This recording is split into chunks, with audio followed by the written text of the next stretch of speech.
everyone, and welcome to the Breaking Barriers webinar from the PGMOL. This year, they've delivered a number of insightful webinars as part of their organisational work and commitment to delivery and exclusion. And today we've got another exciting session lying ahead. We've got some special guests who are going to give you lots of great insight carrying on from the wonderful work that's been happening over the last couple of weeks.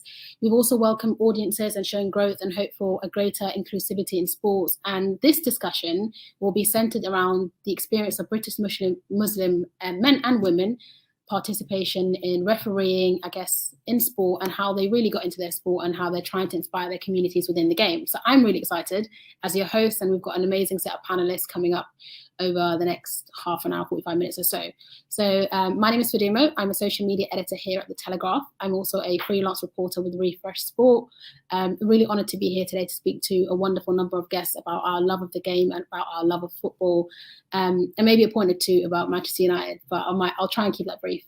But it's a pleasure to introduce your host, Owen, very soon. But before that happens, I'm going to give you a moment to introduce you to Mike Riley, the MD of the PGMOL project, with a few words to officially welcome you all today. Thanks, Fadumo, and a huge welcome to everyone joining us for a special latest Breaking Barriers session. Today is a great opportunity to listen to the thoughts and learn from the experiences of our two great panellists, Lipa and Mohammad, and I would like to thank them for making the time to join us today. Each of them are role models, leading the way for communities and inspiring those who will follow in years to come. If people don't see those that they can relate to being successful, we know it can be harder to believe that they can achieve in that field. So we owe our panellists and our current and past role models a huge thanks and must ensure that they are supported. Greater diversity means better business. And for PGMOL, our business is providing world-class officials for all of our competitions. Therefore, for us, greater diversity will benefit significantly for refereeing and will also benefit hugely for football. So it's vital that we aren't just talking about it, but delivering it. Our Inclusiveness Advisory Group have made great progress and changes are happening. Their plans will deliver the change that we need and make PGMOL and refereeing a place where everyone is welcomed, valued and supported. We now have the opportunity to hear the thoughts of our panellists in what promises to be an interesting and really informative programme. So back to Fadumo to get us underway. Thank you so much, Mike. That was really insightful. And right, to introduce our guests now. First up, we have a really good friend of mine, and Lipa Nessa. How are you? Assalamu alaikum. Hello. I'm very well, thank you. How are you? I'm good. It's been a while, but it's very good to see you. Likewise. And then another wonderful guest that we've got with us is Mohammad, who's a level 5 referee. How are you, Mohammad? I'm okay, thank you. Assalamu alaikum. Waalaikum. Good to see you both. But for now, I'm just going to chat to you guys about our faith as British Muslims that live here in the UK, and also our love of football. I think one thing we all very much have in common is a great love of football. So I just want to start with you all about how you got into football, whether it was through a family friend that encouraged you, whether it was through a love of a certain team. Starting with you, Lipa, what was the kind of your journey into football as a youngster? It's when my parents bought me a character football. So I'm not sure if anyone's aware, but Tweenies was my favorite cartoon. And my parents went out and bought me a Tweenies football. And since then, I used to sleep with the ball, everything. Like, do you know how some people have teddies? I had a football. So since that day onwards, I've just been football crazy. Honestly, it's been a journey. Amazing. What about yourself, Mohammad? So I began refereeing or getting into football because I wasn't a great football player, and the love of the game was always there and the passion was there. So I looked at all my options, and someone said, well, the London Football Association initially said, why don't you look at doing refereeing? So then I started, I passed the Laws of the Game exam and passed my assessments, and then I qualified. Amazing. And you're a level 5 referee. And for us novices like myself who don't know much about refereeing, tell us what that level entails, what teams you're refereeing, and also like how the progress that happened to get to that level. Okay, so initially when you first qualify as a referee, you start at level 9, which is a trainee, and then a level 7 after 6 games, just so you get a feel of the games that you are officiating. That's you move immediately to level 7. Then from level 7 to level 6, it's 20 games. You officiate with a laws of the game exam theory and then 3 competency assessments. And then from 6 to 5, it's the same. However, the games, they in terms of the standard, improves. So you move from the local parks to actually running a line, as they call, or becoming an assistant referee on a Saturday afternoon in a stadia. And also the games that you also referee is FA Cup games on the line, as well as academies. Well, you referee professional academies. Like I've refereed a few: Leeds United under 18s, Manchester United under 18s. I've also do women's game. I've done women's, Tottenham Ladies Reserve, and so on. So that's how it kind of works. And then level 4 and well, from level 5 to 4, you have to do another theory exam, 3 assessments, and also pass a fitness test. Because then officially from level 4 and above, well, level 4 is semi-professional, and then above 3, 2, 1 is professional. Also, since I've started refereeing, I started in 2008, and it's 2021. I'm still active. I've actually also represented the National Referees Youth Council for London.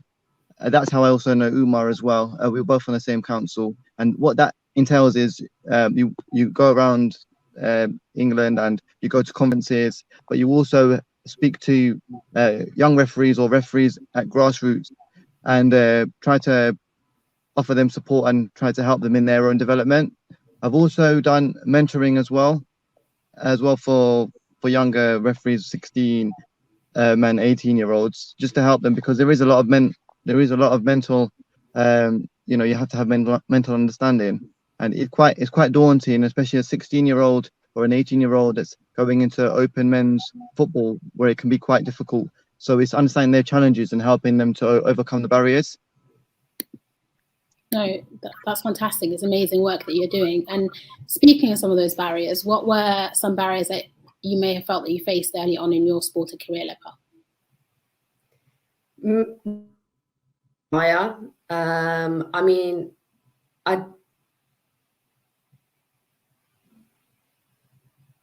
So the main one was attire, and I mean, not all the time I was accepted for what I was wearing, or if I challenged, wearing shorts because I wanted to wear joggers instead. It was always a massive barrier in terms of attire, and having that safe space to be yourself and be your authentic self whilst playing a game you love, or even participating in physical activity outside of school. It was always a challenge. And my first sport was actually netball, and I gave that up because it was a more open sport where I could play around with the attire a little bit more. So when I did observe the hijab, I changed the attire slightly. So underneath my shorts, I would wear leggings. If I had a short sleeve top, I would wear thermal underneath or a long sleeve top. So everything was sort of tailored to me and my religion and my the norms and values which were passed down to me, to make it more acceptable for me to participate in football as a player and now as a coach. And I know it's something that you've taken into your coaching role and making sports more accessible to other young people. How have you found that working with other young girls? I mean, it's this new generation of parents are so supportive towards their young girls participating in football. Before there was a lot of, it was sort of a tug of war every time I had a conversation, but now it's more of, how can I get my child to play for the first team of this, this team or that team? And I'm there like, wow, I don't need to argue anymore. This is like the new norm. I absolutely love it. I wish it was that was the case when I was little and the environment around me was as accepting. But I mean, I think it's our generation that have broken those norms and those values to a sense of actually our religion is the rule that we go by, and culture is sort of, we go with our religion. And I mean, in the religion, it doesn't say you can't play football. So go for it and achieve what you want to achieve. Yeah, you spoke a bit about religion. Obviously, the Muslim population is the second largest religious group in the UK, but it's largely underrepresented across refereeing and other aspects of football. Why do you think that both is? Again, that's a question open to either of you. Firstly, so I think, in my opinion, I think it's just down to choice. You know, I firstly think that, you know, especially as a young father as well, football can also start from home in terms of taking your child to the park and showing them the interest about how to kick a football, and you know, it starts from home. And then if they show that they, over a period of time, that they have actually ability, then there is the openness of taking them to academies to be, you know, scouted or play in for a team. Because also in terms of religion, what I've always tried to incorporate especially is that not to forget your religion, in the sense of, so when it's salah time, pray your salah. You know, which means, you know, when you do your prayers, you can pray. And also, if that means on match days, namaz or salah starts at 1 o'clock, 1:15. Now I know namaz only takes 5 minutes, so I personally would pray just before. But like when I get to the ground, I ask, "Oh, do you have a changing room?" And if they say, "Yeah, we have," I said, "Okay." And then I go read my salah, and then after I've read, and then I will then carry on so get myself ready, get myself, you know, prepared for the game itself. And then also, in terms of career choice, refereeing isn't as lucrative as it, you know, at grassroots. It's a hobby. It starts as a hobby. But when you get to level 5, like myself, you know, the next step is semi-professional. So as a result of it, then you have to get more commitment, more dedication. You know, you have to free up your weekends as well as the midweeks. I've traveled, you know, hundreds of miles on a midweek. You know, you leave work at about 4 or 5 o'clock. You get to, you know, to the ground an hour before kickoff, which is an hour, about 8 o'clock. And then you after hospitality and whatnot, and saying your farewell to the coaches and the players, you're not getting home till about midnight. So ideally, I mean, it's just about the choices and the options that you have.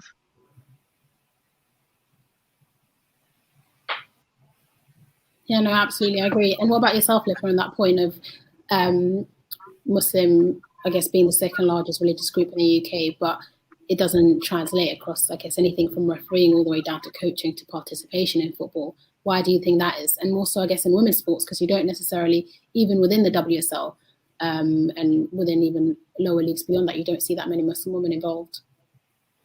I think it all starts with the sort of mindset as Muslim women we have. We talk about like staying modest and being modest, but where does that then lead to not going for certain achievements because you think it's not modest, but actually it will do you better?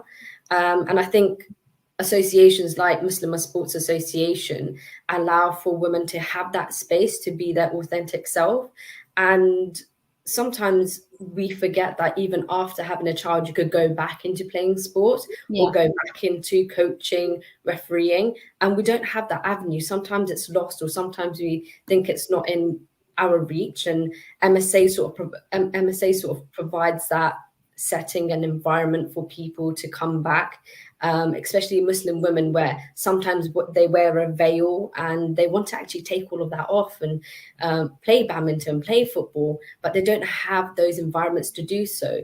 So MSA provides those environments where possible for women to actually get back into the game and really and truly understand their newfound connection with the game. And unfortunately, that's MSA is based in London. And when you look outside urban areas, like if you go to rural areas, you don't find associations like MSA And unfortunately, we're missing a massive target audience where we can really impact them. And I think the best way to impact our communities is young. And when I mean young people. So between the ages of 16 to 18, where young people want to have a sense of belonging, a badge that they can wear with pride, or something that gives them the, do you know what, I've accomplished something. And I think attaining those refereeing qualifications during those times is probably easier because they've got more time to do so. Second of all, it's not that far away for them to achieve, and plus they've got a longer time to attain those refereeing badges, get hold of all those experiences. And for the game, it's actually a long plan. So these referees can start at 16 and finish at 35, and they've got all that whole group that they've potentially already missed out on a couple of years back. But now those referees are coming through, and now we're not cancelling matches because we don't have referees or officials to officiate. We have enough, and hopefully in the future, young Muslim youth can go and say, we can referee, we can coach, and this is how we've done it. We've done it in school, and that means they don't need to compromise on their culture or religion. Yeah, and I think another factor which has come off the back of what you were saying right there, representation obviously is a really important factor, and one that might not exist as much in refereeing and in coaching. You look at the Premier League, it's got Mo Salah being the prime example of a Muslim footballer that's doing incredibly well in the league, much to Lipa's delight as a Liverpool fan, and plenty of other players. And even within the WSL, it might not be general knowledge to a lot of people, but Hawa Sissoko plays at West Ham and did a great interview with the Telegraph earlier on in the year, talking about Ramadan and fasting and what that means for her as a player. It means that, she isn't doing as many gym sessions to preserve her energy, but it doesn't impact her ability to play football. Do you think sometimes areas like refereeing, for you, Mohammad, is lacking those role models?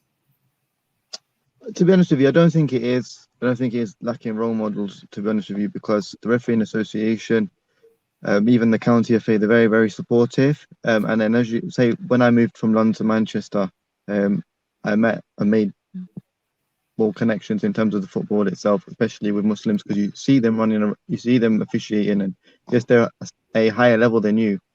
But it's good to, there is never a us and them. It's one family, football family. People, Mike Riley, I knew him from when I first started refereeing. It's so inclusive. It doesn't matter about your the religion that you follow, or the religion that you follow, the race that you belong to at all. It's quite inclusive, and people are a lot more understanding. What are some of the access routes to getting into refereeing in terms of courses, in terms of qualifications? Because I know in a lot of areas within the sporting world, whether that be journalism or whether that be coaching, those governing bodies are working to make it more accessible, whether that be through grants or through programs like BComs, where young people get the chance from ethnic minority backgrounds to go and experience the working world where they wouldn't do otherwise. Are there those type of initiatives out within refereeing, and what is seen as like the route to go and become a referee? So in order to become a referee, you pay, I think it's about 100 quid to the County FA, and then you spend evenings understanding the laws, because really we follow the football law and decision makings. For example, one of the laws is offside, throwing, corners and goal kicks. So you kind of learn and educate yourself more around it. In terms of grants, and I'm not sure.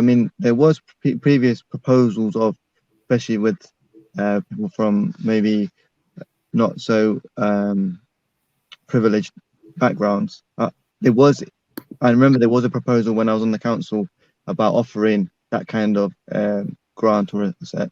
But I'm not sure whether that's become available now. I'm not sure. But it's just a one-off fee of 100 quid.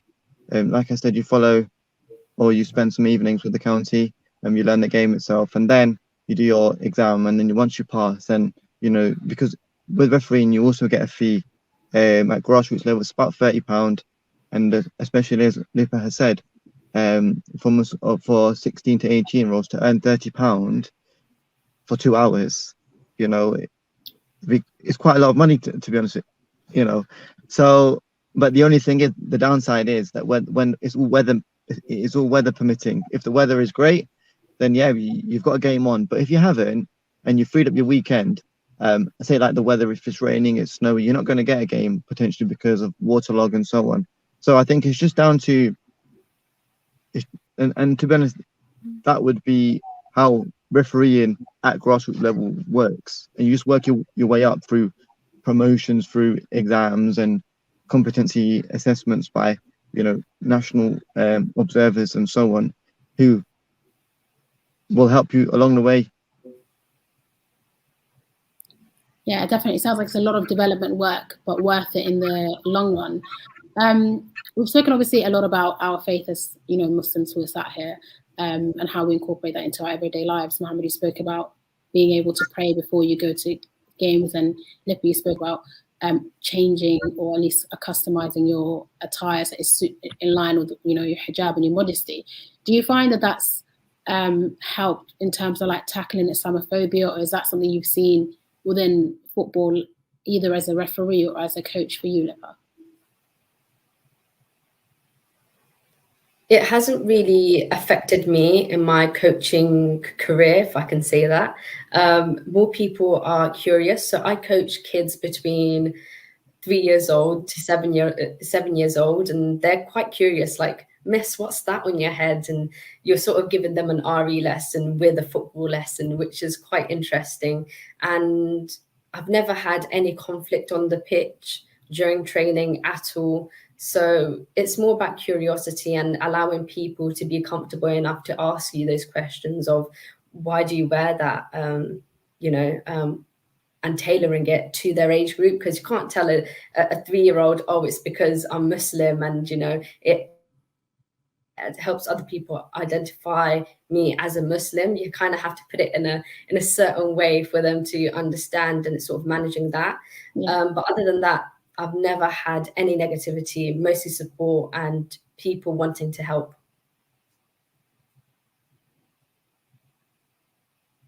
That's amazing. What about yourself, Mohammad? To be honest, I think because you've got to be quite open as well to like the football clubs. If you're open with them and say, look, I don't eat, I'm Muslim. So in terms of the hospitality, they'll give you cheese sandwiches, egg sandwiches, and so on. They're very understanding.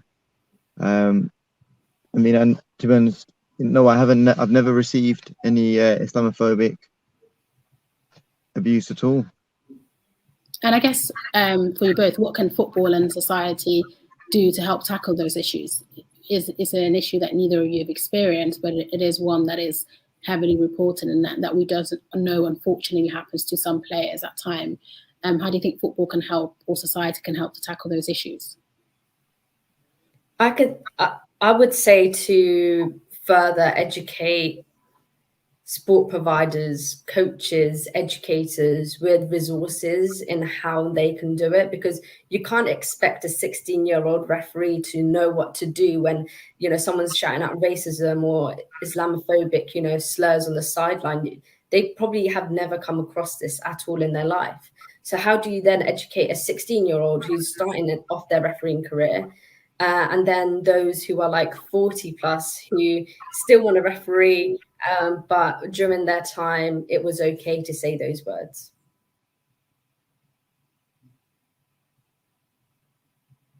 Yeah, no, absolutely. I definitely agree with the educator part of it. I think it sometimes stuns me. It was only last season where the Premier League had their first ever break because of obviously Ramadan moves back every single year. And Leicester City's, some of the players took like a brief interval, which I think was barely unnoticeable on TV. And it was reported on so heavily, but it's something that players have probably been doing for a lifetime, but no one seems to have actually known that that's a common practice for players, is to take a minute or two to run to the sideline, break their fast with either some fruit or some dates and some water, and then continuing playing. So yeah, education seems to be a huge part of that.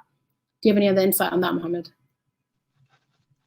I think what you've touched upon is actually correct. It is firstly to do with education. I also think that also when you start off in the game as well, youngsters look at the professionals. So they'll look at Mo Salah, they'll look at other professional footballers who will, and it's good that they did awareness about especially during Ramadan, about the dates at the touchline, because we have to educate people, and by education then people get an insight. I think going forward also I kind of think about it in that way. We need, in terms of equality and diversity, that people need to be more understanding about people in terms of where the religion that they follow and so on. Yeah, no, absolutely agreed. I think there's obviously a lot needs to be done in terms of making football and sports more accessible across all genders and all faiths. But what particular action can be taken to ensure that the diversity pool is increased across refereeing to include British Muslims? I just wanted to add on that question.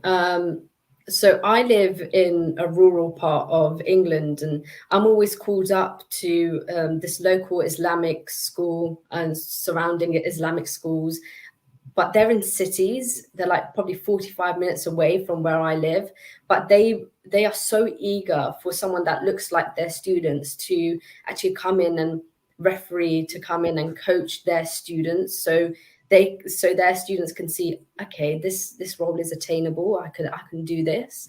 And there's a saying, if you can't see it, you can't be it, right? So I'm always called, very, very far away places to go,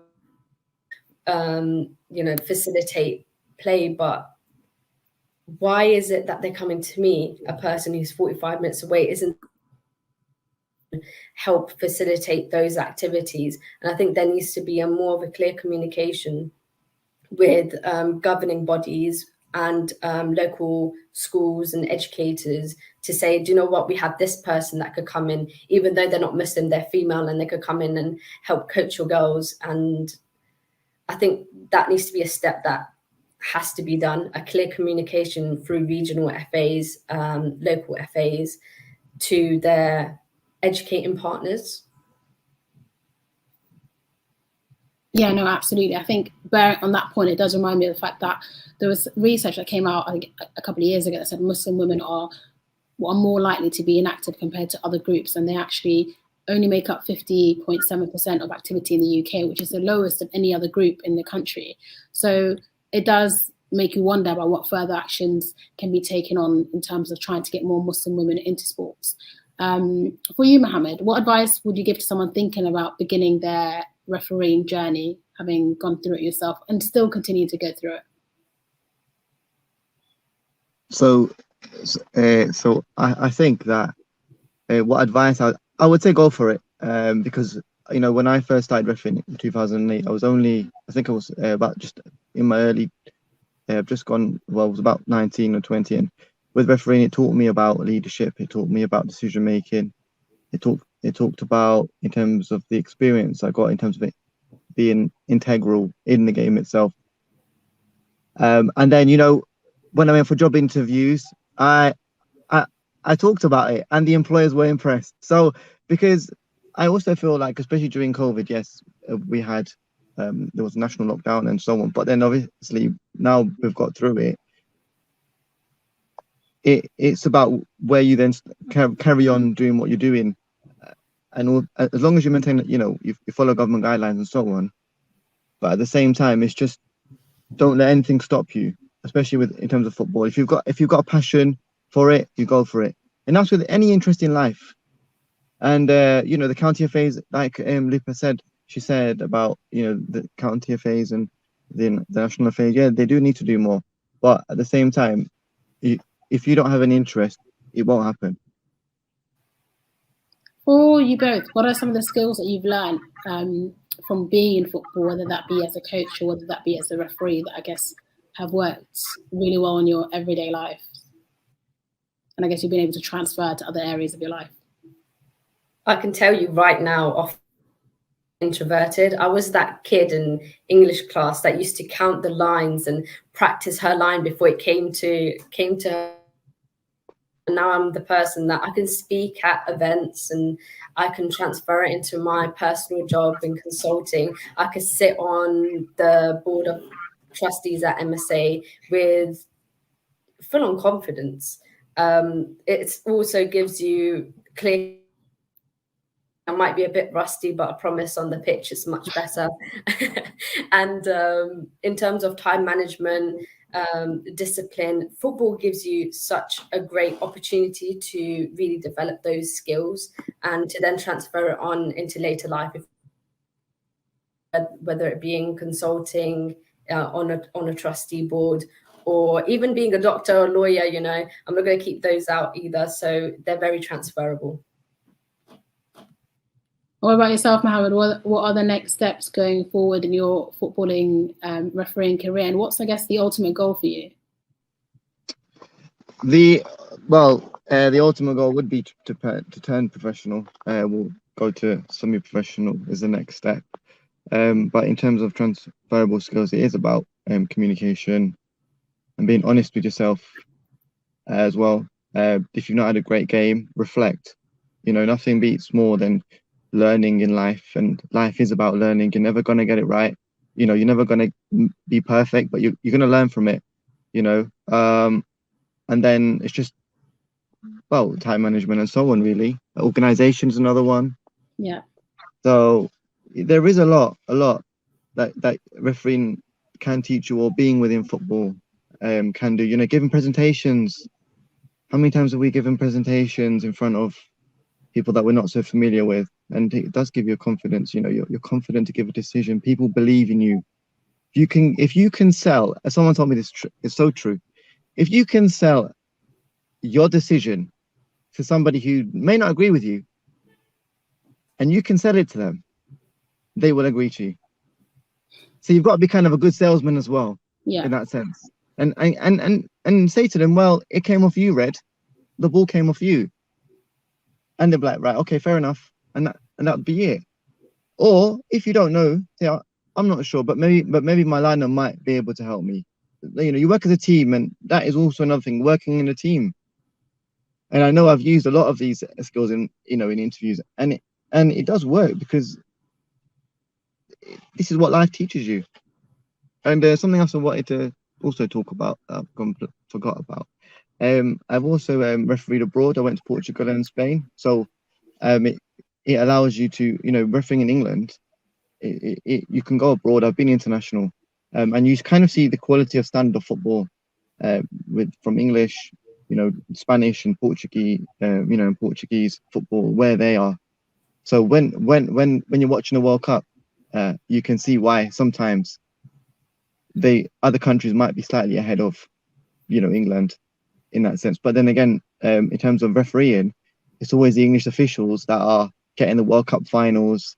And yes, that is dependent on how England do well in World Cups. But, you know, when I went to Spain and Portugal, a lot of the other lads from different nations, they were watching us, and they would learn from us and you know, incorporate in their style of refereeing.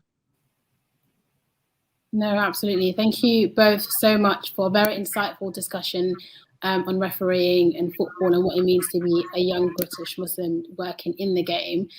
Just to close off our chat, I wanted you guys to describe, I guess, in 30 seconds, what football and being a Muslim means to you both. Short and brief. Lipa, I'm going to start with you, since you said you can talk really well. As I did say, not off the pitch, but in terms of being Muslim and sports as a whole, I think both of them intertwine very well.